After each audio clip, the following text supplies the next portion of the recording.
नमस्कार, जय हिंद। मैं अजय कुमार स्वागत करता हूं आपका एग्जाम बुकलेट प्लेटफॉर्म पर। और आज हम सामान्य ज्ञान का 250 क्वेश्चन करेंगे, जो कि बहुत ही इंपॉर्टेंट क्वेश्चन है।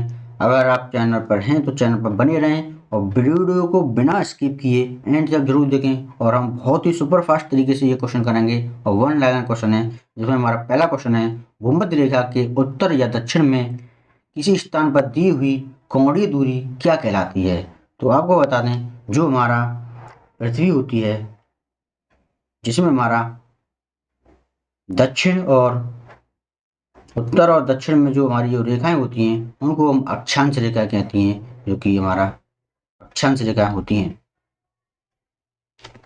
टॉपिक ऑफ कैंसर क्या है? तो यह हमारा 23.5 डिग्री उत्तरी अक्षांश रेखा होती है, जो कि यहाँ हमारा, जैसा कि पृथ्वी में हमारा उत्तरी अक्षांश रेखा है। ट्रॉपिक ऑफ कैंसर यहाँ हमारा 23.5 डिग्री अक्षांश रेखा होती है। धरातल पर 1 डिग्री अक्षांश की दूरी कितने किलोमीटर के तुल्य होती है? तो यह 111 किलोमीटर के तुल्य होती है। भूमध्य रेखा के अतिरिक्त कौन सी अक्षांश रेखा पृथ्वी को 2 बराबर अक्षांशों में वृत्त में काटती है? तो वह है मालागासी रेखा। वह काल्पनिक रेखा जो पृथ्वी को 2 भागों में बांटती है, भूमध्य रेखा कहलाती है। 66.5 डिग्री दक्षिणी अक्षांश वृत्त कहां से होकर गुजरता है? तो यह मालागासी से होकर गुजरता है। वह काल्पनिक रेखा जो भूमध्य रेखा को समकोण पर काटती है, देशांतर रेखाएं कहलाती हैं। 2 देशांतर रेखाओं के बीच की दूरी को किस नाम से जानते हैं? मोस्ट इंपोर्टेंट क्वेश्चन है। इसको हम गोरे नाम से जानते हैं। जब 2 देशांतर रेखाएं जो हमारी खड़ी रेखाएं होती हैं, उनको हम देशांतर रेखाएं कहते हैं। और एक देशांतर से दूसरी देशांतरों के बीच में जो दूरी होती है, उसको गोरे के नाम से जानते हैं। एक देशांतर से दूसरी देशांतर के बीच कितना समय अंतराल होता है? तो जैसा कि हमारी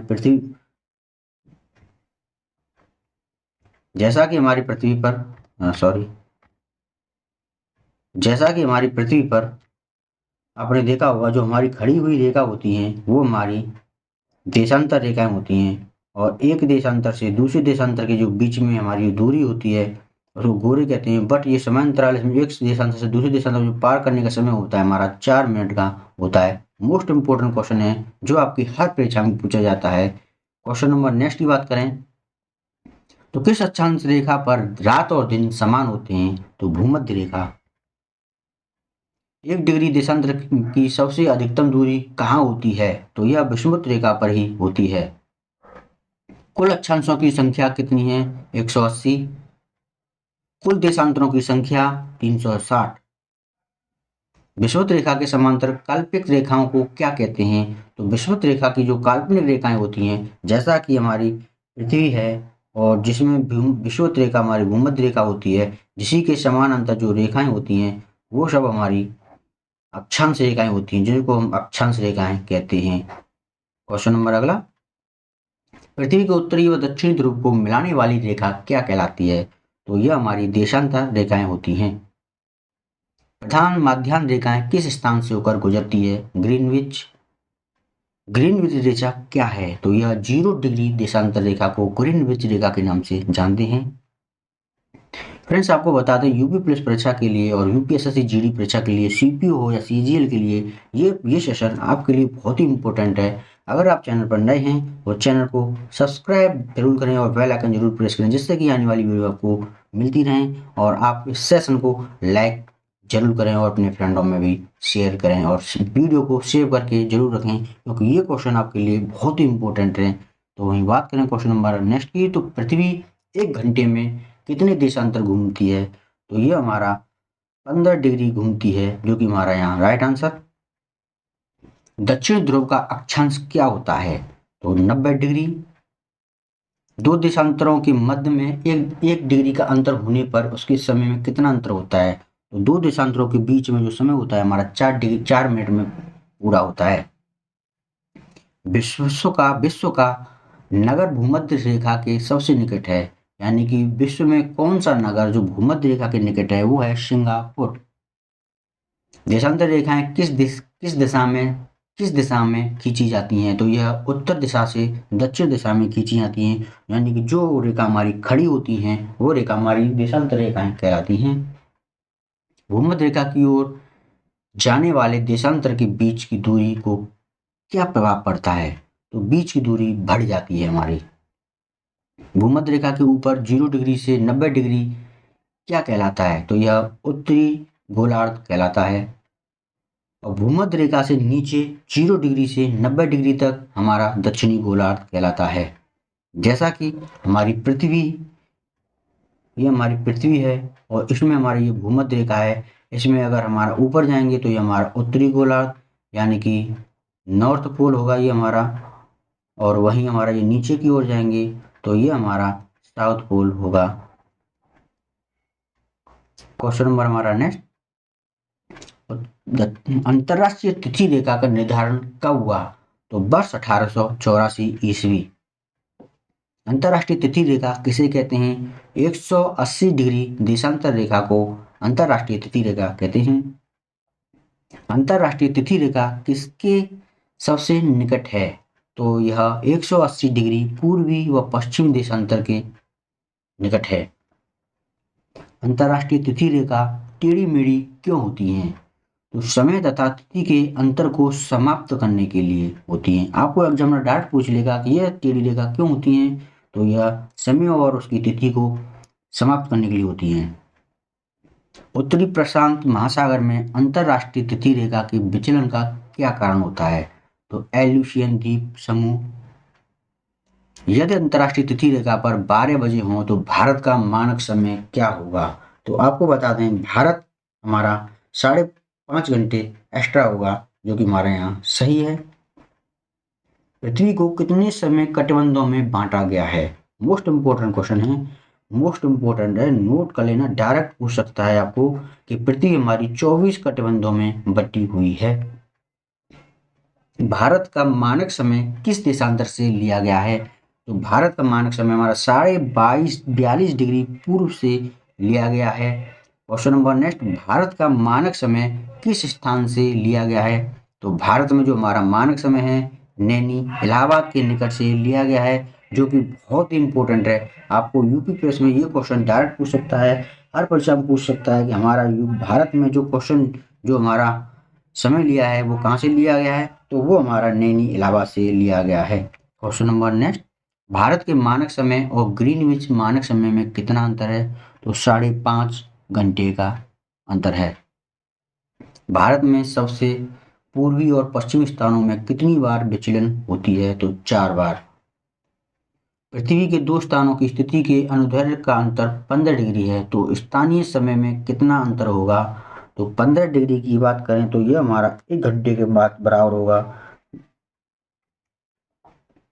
ग्रीनविच किस देश में स्थित है, बहुत ही इंपॉर्टेंट क्वेश्चन है, यह हमारा यूके में यूनाइटेड किंगडम में स्थित है, और आपको डायरेक्ट पूछ सकता है कि ये हमारा कहाँ है, तो ग्रीनविच रेखा हमारी यूनाइटेड किंगडम में स्थित है। फ्रेंड्स आपको बता दें हम आपकी परीक्षा के लिए चाहे CGL यूपी सीपी UPSI हो, CGL हो, यूपी पुलिस हो, SSC GD दिल्ली पुलिस, सभी परीक्षाओं के लिए हम आपके लिए बहुत ही इंपॉर्टेंट क्वेश्चन लेके आए हैं। और इसी तरह से हमने हिस्ट्री, जियोग्राफी, पॉलिटी की हिंदी के वो क्वेश्चन शामिल किए हैं जो आप प्लेलिस्ट में जा करके देख सकते हैं। और आपको बता दें इस सेशन में भी हमने आपको 250 क्वेश्चन शामिल किए हैं और जो आपकी हर परीक्षा में पूछे जाते हैं, तो वीडियो को स्किप किए बिना एंड तक जरूर बने रहें। और हमारा अगला क्वेश्चन है, एक देशांतर को पार करने में 2 स्थानों के स्थानीय समय के बीच कितना अंतर होता है, तो 4 मिनट।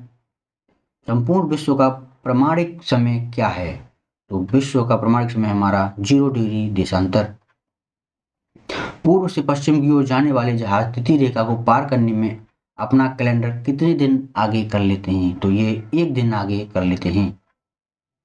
24 घंटे में सूर्य के सामने कितने देशांतर गुजरता है, तो सूर्य 24 घंटे में 360 देशांतर गुजरता है। अंतरराष्ट्रीय तिथि रेखा किस सागर से गुजरती है, आर्कटिक सागर एवं प्रशांत महासागर। विश्व को कितने समय जोनों में विभाजित किया गया है, 24 जोनों में। भारत को किस समय जोन में रखा गया है, तो जोन 1 में भारत को रखा गया है। किस समय पर प्रामाणिक समय तथा स्थानीय समय समान होते हैं? तो नैनी इलाहाबाद के निकट, जो कि भारत में प्रामाणिक समय यहीं से लिया गया है। वह पुर्तगाली कौन था जिसने गोवा पर अधिकार किया? तो यह किया था अल्फ्रेडो डी अल्बुकर्क ने लिया था। फ्रेंड्स, हम आपके लिए यहाँ पर हिस्ट्री के भी क्वेश्चन शामिल किए हैं, सभी तरह से क्वेश्चन शामिल किए हैं, इसलिए बने रहें अंत तक और वीडियो को लाइक जरूर करें।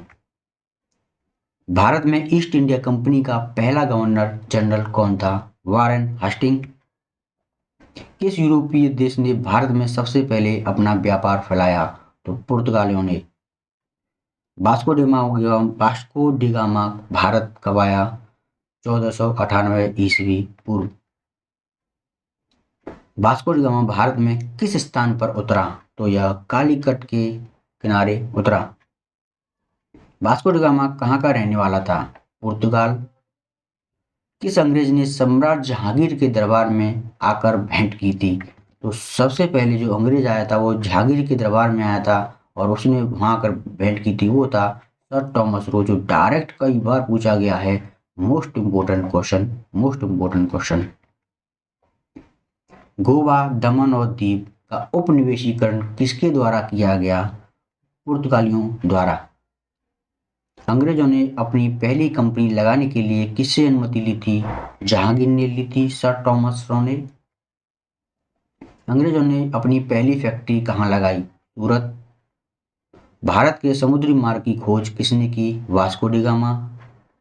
तृतीय कर्नाटक युद्ध की संधि का क्या नाम था? जो हमारी तृतीय कर्नाटक संधि हुई थी उसका हमारा नाम था पेरिस की संधि। डायरेक्ट पूछ सकता है, पेरिस की संधि का संबंध हमारा तृतीय कर्नाटक युद्ध से है। वास्को डी गामा के कालीकट पर उतरने पर उसका स्वागत किसने किया था? तो कालीकट के राजा जमोरिन ने।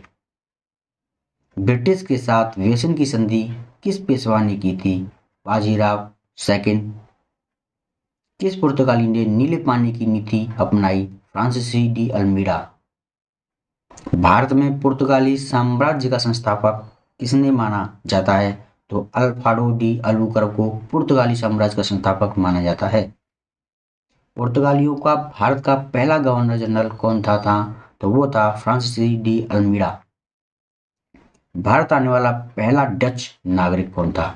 अब बात आती है डचों की। तो भारत में डच कौन था पहले आने वाला? तो वो था हमारा कॉर्नेलियस डास्टमान। डचों ने गोवा पर आक्रमण कब किया? तो 1639 ईस्वी में। डुप्ले भारत का फ्रेंच गवर्नर कब बना? वर्ष 1742 ईस्वी। जहांगीर ने किसे खान की उपाधि दी? हॉकिंस। आगरा व फतेहपुर सीकरी पहुंचने वाला अंग्रेज व्यापारी कौन था? Rolf Fitch. डचों ने अपनी पहली फैक्ट्री 1605 ईस्वी में स्थापित की थी और यह की थी मसूलीपट्टनम में। भारत का कौन सा नगर द्वीप निर्मित है? मुंबई। पुर्तगालियों ने पहली व्यापारिक कोठी कहाँ खोली? कोचीन। अंग्रेजों ने अपनी पहली फैक्ट्री कब लगाई? वर्ष 1612 ईस्वी में। यह अंग्रेजों की बात है, जो कि अंग्रेजों ने लगाई थी। पहली फैक्ट्री 1612 ईस्वी में लगी थी। किस शासक ने ईस्ट इंडिया कंपनी को दीवानी प्रदान की? शाह आलम सेकंड ने। भारत में पहली बार मुद्रक मशीन का स्थापना किसने की? मोस्ट इम्पोर्टेंट क्वेश्चन है। जो हमारी छापने वाली मशीन थी, मुद्रक मशीन जो लगाई थी, वो सबसे पहले पुर्तगालियों की ही देन थी, यानी पुर्तगालियों ने ही लगाई थी। इंटरलोपर्स कौन थे?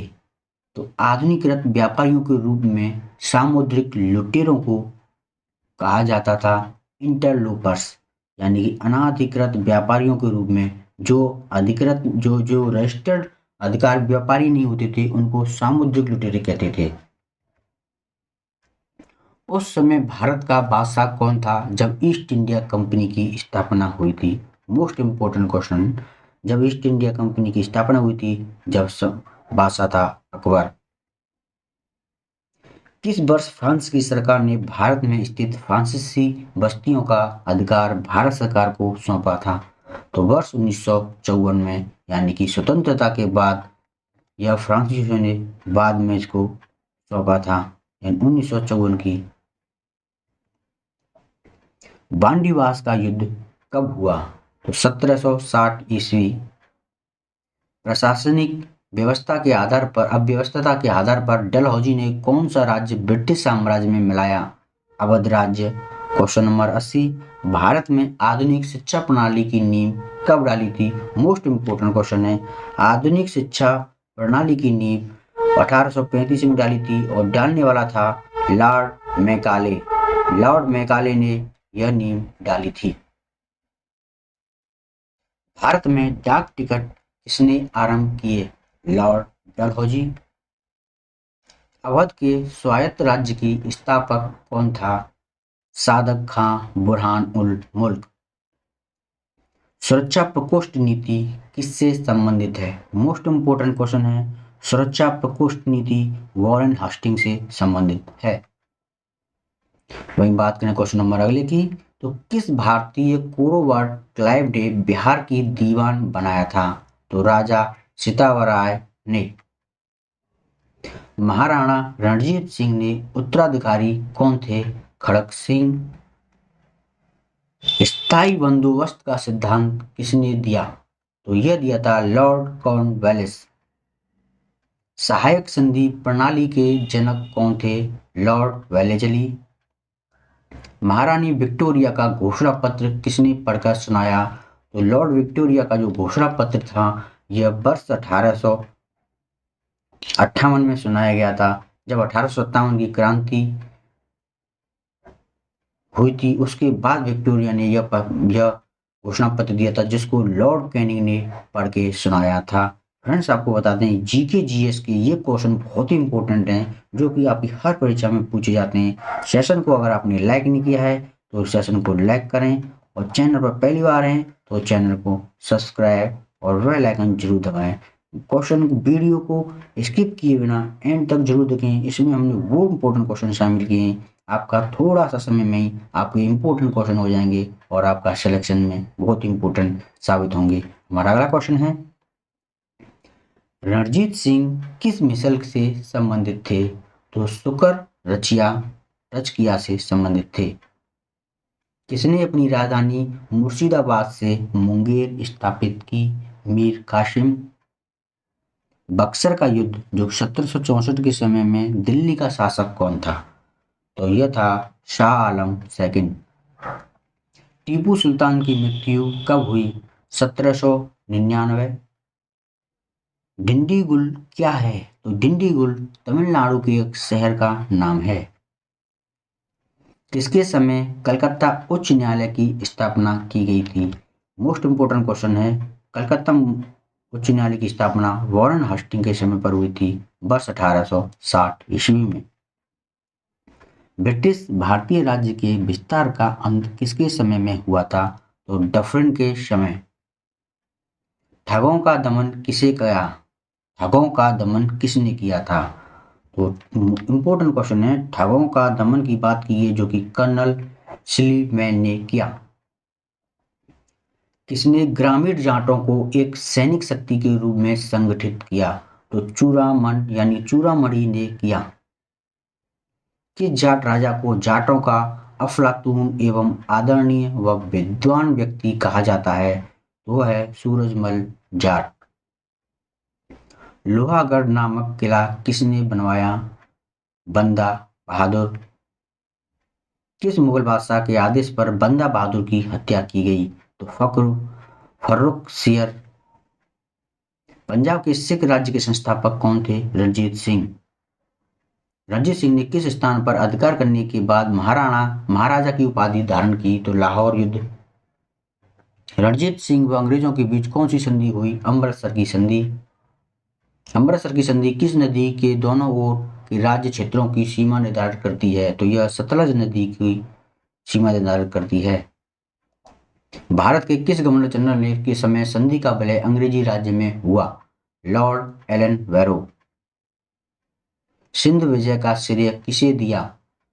Sir Charles Napier. भारत में सहायक संधि का जन्मदाता कौन है? डुप्ले। सहायक संधि को सुनिश्चित एवं व्यापक रूप किसने प्रदान किया? Lord Wellesley. पंजाब के राजा रणजीत सिंह की राजधानी कहाँ थी? लाहौर। गोद प्रथा प्रतिबंध किस गवर्नर जनरल ने लगाया था? तो ये लगाया था लॉर्ड डलहौजी ने। डेनमार्क की प्रथम व्यापारिक कंपनी का गठन कब हुआ? 1616 में। किस काल में बोर्ड ऑफ रेवेन्यू की स्थापना की गई थी? मोस्ट इंपोर्टेंट क्वेश्चन है। बोर्ड ऑफ रेवेन्यू की स्थापना हेस्टिंग्स के समय की गई। किस अंग्रेज को प्रशासनिक सेवा का जनक कहा गया है? मोस्ट इंपोर्टेंट क्वेश्चन है, जो कि हमारी वर्तमान में पीसीएस, आईपीएस या आईएएस की परीक्षा होती हैं, वह प्रशासनिक सेवा का जनक लॉर्ड कॉर्नवालिस को माना जाता है। कलकत्ता में स्थित फोर्ट विलियम कॉलेज की स्थापना किसने की? Lord Wellesley. टेनेसी एक्ट या काश्तकारी अधिनियम कब लागू हुआ? 1822। बैरकपुर में सैन्य विद्रोह कब हुआ? 1824। किस गवर्नर जनरल का कार्यकाल शिक्षा सुधारों के लिए माना जाता है? William Bentinck. Calcutta medical college की स्थापना कब और किसने की थी? तो 1835 में विलियम बेटिंग ने। बालिका हत्या पर प्रतिबंध कब लगाया गया? 1830। किस भारतीय प्रेस का मुक्तिदाता कहा गया है? तो भारतीय प्रेस का मुक्तिदाता लॉर्ड चार्ल्स मेटकॉफ को कहा गया है। इनाम कमीशन की स्थापना किसने की? लॉर्ड डलहौजी। किस कर व्यवस्था के अंतर्गत किसानों ने उपज का 50% वसूला जाता था? तो ये था रैयतवाड़ी व्यवस्था के अंतर्गत। नरबली प्रथा का अंत किस गवर्नर के काल में हुआ? अर्थव्यवस्था पर। भारत से ब्रिटेन की ओर संपत्ति के आवहन का सिद्धांत किस प्रतिपादित किया था? तो यह किया था दादाभाई नौरोजी ने। भारत में टेलीग्राफ लाइन किसके समय शुरू की गई? किसके द्वारा शुरू की गई? तो यह कलकत्ता और आगरा के मध्य शुरू की गई। भारत में पहली सूती वस्त्र मिल कहाँ स्थापित की गई? मुंबई। भारत में अंग्रेजों की लूट किस महत्वपूर्ण घटना के बाद शुरू हुई? तो यह प्लासी के युद्ध के बाद हुई। यानी कि भारत में जो अंग्रेजों ने लूट की महत्वपूर्ण घटना हुई थी, वह प्लासी के बाद हुई। भारत में प्रथम रेलवे लाइन किसने बिछवाई? तो जॉर्ज क्लार्क ने बिछवाई। भारत में ब्रिटिश भू राजस्व प्रणाली का अधिक लाभ किसे प्राप्त हुआ? जमींदारों को। इसके द्वारा बंगाल व बिहार में स्थायी बंदोबस्त का शुभारंभ किया गया। तो लॉर्ड कॉर्नवालिस। रैयतवाड़ी व्यवस्था कब लागू की गई? मोस्ट इंपोर्टेंट क्वेश्चन है। यह 1820 में लागू हुई। पहली बार औपचारिक रूप से महलवाड़ी प्रथा कब लागू हुई? तो यह 1822 में हुई। अंग्रेजी शासन में कौन सा क्षेत्र अफीम उत्पादन के लिए प्रसिद्ध था? बिहार। 18वीं सदी में बंगाल में वस्त्र उद्योग के पतन का क्या कारण था? तो ब्रिटेन की निर्यात करने वाले माल पर उच्च तटकर। नील कृषकों की दुर्दशा पर लिखी गई पुस्तक नील दर्पण। मोस्ट इंपोर्टेंट क्वेश्चन है कि नील दर्पण के लेखक कौन थे? और जो कि नील कृषकों को दुर्दशा पर लिखी गई थी, तो उसके थे दीनबंधु मित्र द्वारा लिखी गई थी नील दर्पण। अंग्रेजों द्वारा प्रथम कहवा बागान कहाँ लगाया गया? तो यह हमारा वायनाड जनपद में लगाया गया था। भारत में अंग्रेजों के समय प्रथम जनगणना किसके कार्यकाल में हुई? मोस्ट इंपोर्टेंट क्वेश्चन है। लॉर्ड मेयो के शासनकाल में हुई। सर टॉमस मुनरो किस भू राजस्व बंदोबस्त से संबंधित हैं? तो रैयतवाड़ी बंदोबस्त। स्थायी बंदोबस्त के तहत जमींदारों को पूरी राजस्व का कितना प्रतिशत राज्य को देना तय था? तो 89%।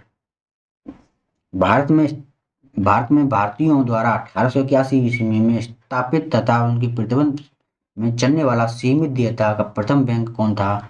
तो अवध कॉमर्शियल बैंक। अंग्रेजों द्वारा पहली बार स्थायी बंदोबस्त कहाँ लागू किया? मद्रास प्रेसिडेंसी व मुंबई प्रेसिडेंसी में। भारत में इस्पात का उत्पादन सर्वप्रथम कब शुरू किया गया? 1913 ईस्वी से। रेल विभाग के लिए पृथक रूप से रेल बजट कब आरंभ हुआ? मोस्ट इम्पोर्टेंट क्वेश्चन है। पहले जो हमारा रेल बजट था वो भारत के बजट के साथ होता था, बट रेल बजट पृथक रूप से हमारा जो आरंभ हुआ था वो हुआ था 1924 से। क्वेश्चन नंबर नेक्स्ट, भारत में विकेंद्रीकरण का शुभारंभ किसके समय में हुआ? Lord Mayo.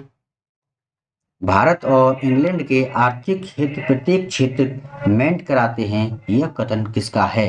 यानी कि भारत और इंग्लैंड के आर्थिक हित प्रत्येक क्षेत्र में मेंट कराते हैं, तो यह जवाहरलाल नेहरू यानी जवाहरलाल नेहरू ने कहा।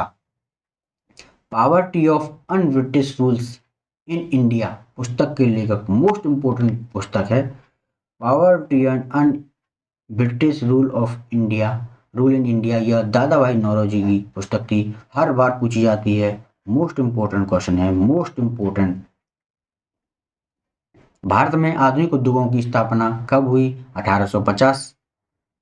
भारत में रेलवे की स्थापना को आधुनिक उद्योग की अग्रदूत जननी की संज्ञा किसने दी थी? तो यह दिया था कार्ल मार्क्स ने। भारत में पहली पटसन मिल कहाँ स्थापित की गई? रिसरा, बंगाल में। सर्वप्रथम लोहा इस्पात उद्योग की स्थापना बिहार में हुई। कांग्रेस की कराची अधिवेशन जो कि वर्ष 1931 में हुआ था, इसका अध्यक्ष थे सरदार वल्लभ भाई पटेल। भारत में अंग्रेजों को भूमि खरीदने व बसने की अनुमति कब मिली? तो यह 1833 ईस्वी में मिली। The economics history of India पुस्तक के लेखक कौन है? मोस्ट इंपोर्टेंट क्वेश्चन है। इकोनॉमिक्स की पुस्तक भी पूछी जा वो शामिल कर दी हैं, जो कि आपको डायरेक्ट क्वेश्चन पूछ सकते हैं। The economics history of India के पुस्तक के लेखक हैं हमारे रमेश चंद्र दत्ता। 1938 में भारतीय राष्ट्रीय कांग्रेस के अनुरोध पर राष्ट्रीय योजना समिति बनाई गई, जिसके अध्यक्ष थे हमारे जवाहरलाल नेहरू। किसके शासनकाल में सिंचाई आयोग का गठन किया गया? किसानों के लिए जो सिंचाई आयोग का गठन किया गया था वो लॉर्ड कर्जन के काल में किया गया था। कृषि विभाग की स्थापना कब हुई? 1872। किस स्थान पर 1866 में भीषण अकाल हुआ था? भीषण अकाल की बात की गई जो कि हमारा उड़ीसा में हुआ था। मोस्ट इंपोर्टेंट क्वेश्चन है, कई बार पूछा गया है। जो भीषण अकाल 1866 में हुआ था वो उड़ीसा में हुआ था। कलकत्ता में मुस्लिम शिक्षा के विकास के लिए मदरसा कब स्थापित किया गया? 1772। पहले समाचार पत्र बंगाल गजट का प्रकाशन कब हुआ? भारत में पहला समाचार पत्र कौन था? बंगाल गजट। और जो कि हुआ कब प्रकाशन? तो 1780 में। मोस्ट इंपोर्टेंट क्वेश्चन है, कई बार पूछा गया है। पहला समाचार पत्र बंगाल गजट और कब हुआ? 1780 में। सेशन पर अगर नहीं तो सेशन को लाइक करें और वीडियो पहली बार चैनल पर हैं तो चैनल को सब्सक्राइब करें। और आपको बता दें ये क्वेश्चन एग्जाम बुकलेट की तरफ से बहुत ही इंपॉर्टेंट क्वेश्चन है, और जिसमें हमने 250 क्वेश्चन शामिल किए हैं, और वो इंपॉर्टेंट क्वेश्चन शामिल किए हैं जो आपकी हर परीक्षा में हर तरह से पूछे जाते हैं। अगर आप चैनल को वीडियो देख रहे हैं तो स्किप किए बिना एंड तक जरूर देखें, क्योंकि इसमें वो क्वेश्चन शामिल हैं जो आपको सिलेक्शन दिलाएंगे। वही हमारा अगला क्वेश्चन है, तो गीता का अंग्रेजी में अनुवाद किसने किया था? मोस्ट इंपोर्टेंट क्वेश्चन है। इसका हमारा विलियम विल्किंस ने अंग्रेजी में अनुवाद किया था। बिजली संचालित तार सेवा पहली बार कहाँ आरंभ हुई? कलकत्ता और आगरा के मध्य। बनारस संस्कृत विश्वविद्यालय के संस्थापक कौन थे? जोनाथन डंकने। बांडीवास के युद्ध में अंग्रेजों का नेतृत्व किसने किया? तो सर आर कूट ने किया था। चंदनगर की बस्ती फ्रांसीसियों को किसने भेंट की? तो शाइस्ता खान ने। मुगल बादशाह ने किसे नवाब की पदवी दी? नवाब की पदवी जो दिया था वो था डुप्लेको को दिया। पांडिचेरी का गवर्नर जनरल बनने से पूर्व डुप्लेको कहाँ का गवर्नर नियुक्त किया गया था? तो यह किया था चंदनगर का। डुप्ले के बाद पांडिचेरी का गवर्नर जनरल कौन बना? गोडेहू। पुर्तगाल ने गोवा पर अधिकार कब किया था?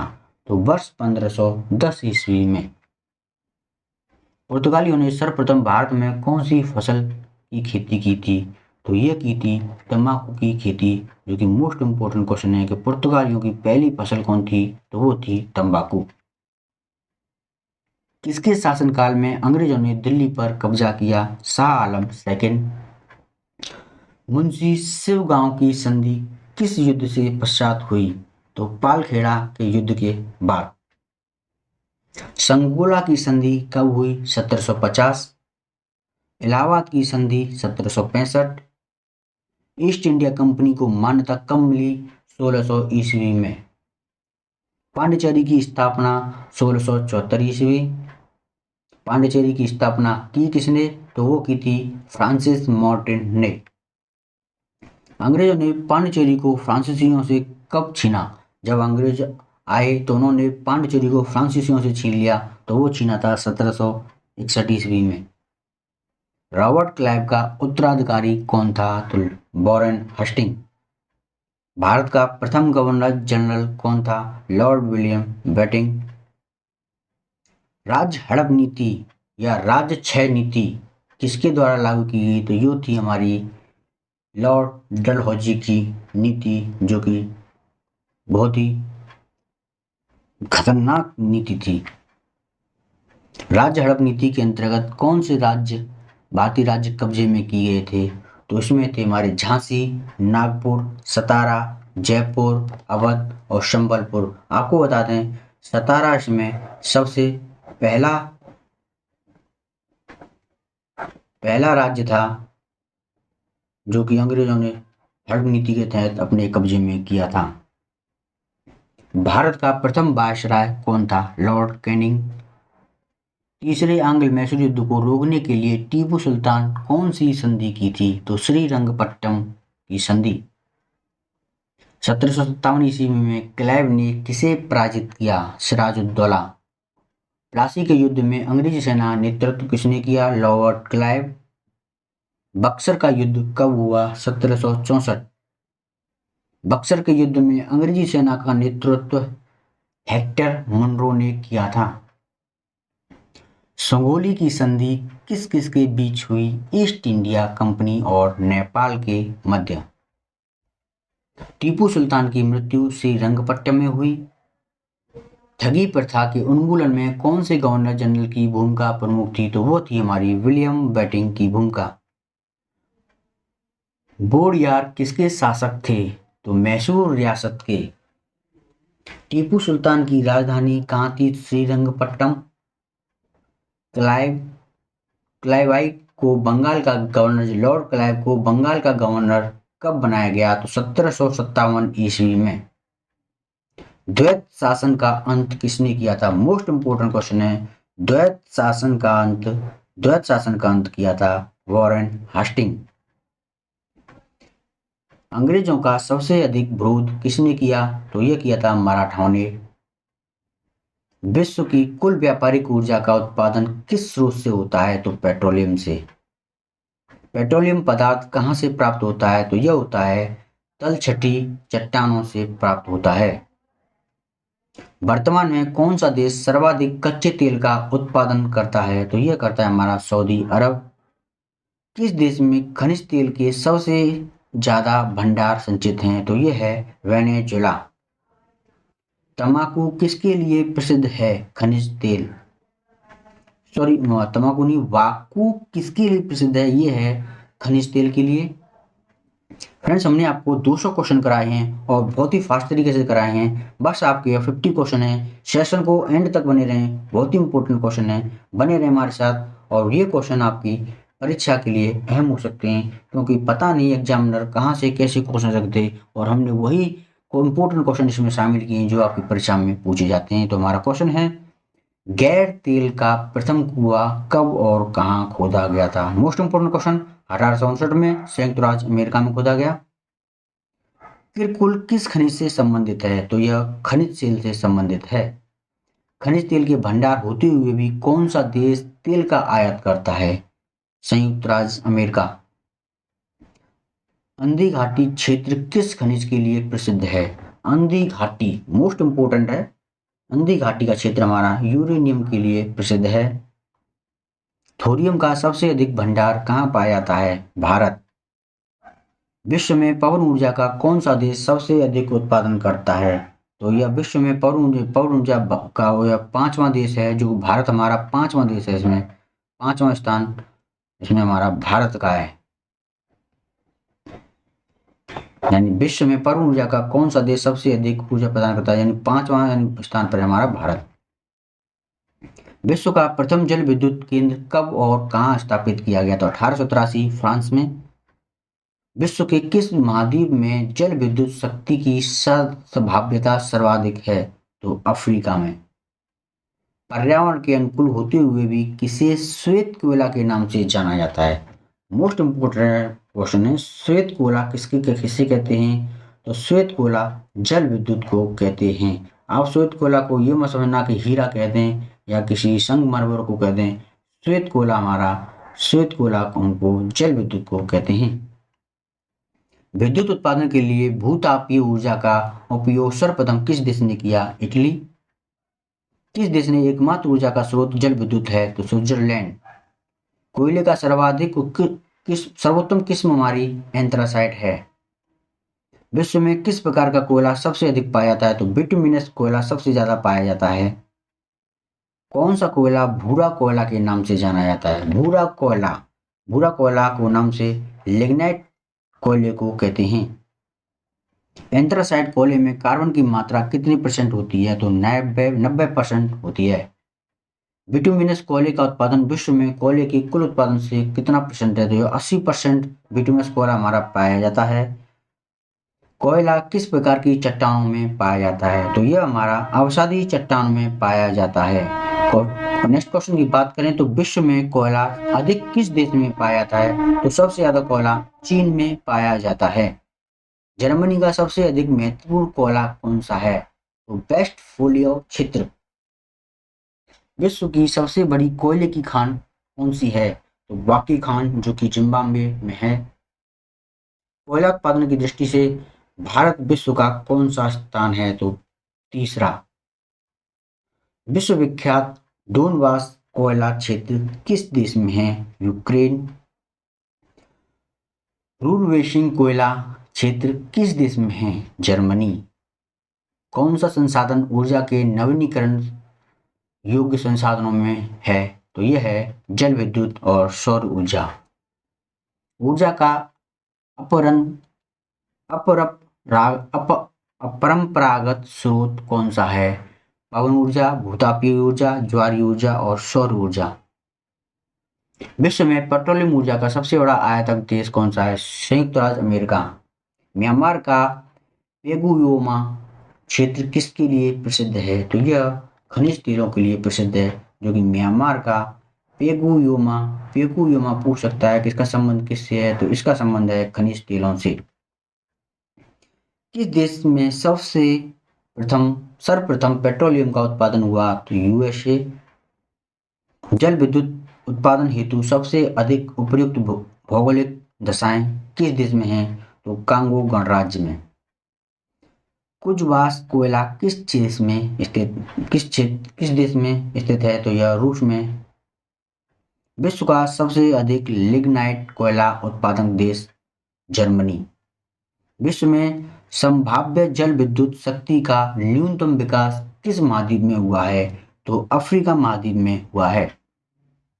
गुप्त वंश की स्थापना कब हुई? 319 ईस्वी। गुप्त वंश की स्थापना किसने की? चंद्रगुप्त फर्स्ट। गुप्त वंश के किस शासक ने महाधिराज की उपाधि धारण की? तो फ्रेंड्स आपको बता दें, यह हमारा चंद्रगुप्त फर्स्ट रहेगा और हमने यहाँ पर हिस्ट्री के भी क्वेश्चन को शामिल किए हैं, जो कि आपके लिए महत्वपूर्ण है। अगर चैनल पर आप नए हैं तो चैनल को सब्सक्राइब भी जरूर करें, और हम भी आपके लिए मेहनत करते हैं तो इसलिए लाइक तो बनता है, और अपने फ्रेंडों में शेयर करें और कमेंट भी करें कि आपको सेशन कैसा लगा। हमारा अगला क्वेश्चन है, आर्यभट्ट कौन था? तो यह हमारे खगोल वैज्ञानिक और गणितज्ञ थे। आर्यभट्ट किस वंश के समकालीन था? गुप्त वंश। गुप्त शासकों की राजदरबारी भाषा क्या थी? संस्कृत। गुप्त राजवंश के किस शासक ने हुनों को आक्रमण को रोका था? तो स्कंदगुप्त ने हुणों के आक्रमण को रोका था। गुप्त राजवंश किसके लिए प्रसिद्ध है? तो यह कला एवं स्थापत्य के लिए प्रसिद्ध है। अजंता एवं एलोरा कलाकृतियां किस काल से संबंधित हैं? गुप्त काल। कालिदास किसके राज दरबार करवाई थे? तो चंद्रगुप्त सेकंड विक्रमादित्य को के दरबारी थे। आपको बता दें चंद्रगुप्त सेकंड को ही विक्रमादित्य के नाम से जानते हैं। चंद्रगुप्त सेकंड को विक्रमादित्य के नाम से जानते हैं क्योंकि इसने अखंड भारत पर ज्यादा से ज्यादा विजय प्राप्त की थी, जिसके कारण को विक्रमादित्य के नाम से जानते हैं। अजंता चित्रकारी किस धर्म से संबंधित है? बौद्ध धर्म। एरन अभिलेख का संबंध किस शासक से है? तो यह है भानुगुप्त। चीनी यात्री फायान किसके शासनकाल में भारत आया? चंद्रगुप्त सेकंड विक्रमादित्य के शासनकाल में। भारतीय संस्कृति का स्वर्ण युग किस युग को कहा जाता है? मोस्ट इंपोर्टेंट क्वेश्चन है, कई बार पूछा गया है। तो स्वर्ण युग कौन सा युग है? तो यह हमारा गुप्त युग को हम स्वर्ण युग कहते हैं, भारतीय संस्कृति का स्वर्ण युग। सेतु बंधु की रचना किस वंश के शासक ने की थी? तो वाकाटक शासक। किस गुप्तकालीन शासक को कविराज कहा गया है? तो समुद्रगुप्त को कविराज कहा गया है। कौन सा गुप्त शासक भारतीय नेपोलियन के नाम से प्रसिद्ध है? समुद्रगुप्त। और हमारा आखिरी क्वेश्चन है, और आखिरी क्वेश्चन को आपको बता दें, अगर आप हमारे पास हमको वीडियो अच्छा लगे तो चैनल को सब्सक्राइब जरूर करें और लाइक जरूर करें, क्योंकि हम भी आपके लिए बहुत मेहनत करते हैं, तो कमेंट तो बनता ही है। तो हमारा आखिरी क्वेश्चन है, स्कंदगुप्त को किस लेख से सुक्रोपम कहा गया था? मोस्ट इंपोर्टेंट है, स्कंदगुप्त को किस लेख से सुक्रोपम कहा गया था? तो सुक्रोपम स्कंदगुप्त को कहा गया था, तो उनका एक लेख था कहो मस्तम लेख, जो कि हमारा बहुत इंपॉर्टेंट क्वेश्चन है। अगर वीडियो आपको अच्छा लगे तो वीडियो को लाइक करें, चैनल को सब्सक्राइब करें, और वीडियो पर रहने के लिए धन्यवाद। Thank you.